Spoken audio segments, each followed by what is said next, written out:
नमस्कार मंडळी, welcome to निराली माय चॅनल. आज दसरा सण आहे. दसऱ्याच्या सणाला विजयादशमी असं का म्हणतात, त्याचीही एक कथा आहे, तर नक्की ऐका. दसऱ्याच्या दिवसाशी शौर्याच्या कथा निगडीत आहेत. तर त्यातलीच एक कथा बघा. प्रभू रामचंद्रांनी रावणाचा वध करून विजय मिळवला तो याच दिवशी. सीतेला पळवून नेलं होतं आणि प्रभू रामचंद्रांनी सीतेला परत आणून रावणाचा वध केला तो याच दिवशी. पांडवांना वनवास पत्करावा लागला होता. कौरव आणि पांडवांचं जेव्हा युद्ध चालू होतं, त्यामुळे पांडवांना वनवास पत्करावा लागला होता. त्यावेळी त्यांनी आपली सर्व शस्त्रे शमीच्या झाडाच्या ढोलीत ठेवली होती.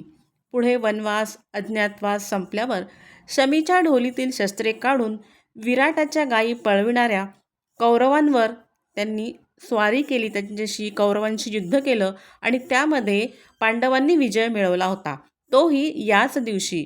त्यामुळे या दिवसाला विजयादशमी असं नाव मिळालं आणि याचमुळे दसऱ्याच्या दिवशी शमीची आणि शस्त्रास्त्रांची पूजा करायची प्रथा सुरू झाली असं म्हणतात आणि म्हणूनच या सणाला विजयाचं प्रतीक म्हणून विजयादशमी असं म्हणतात.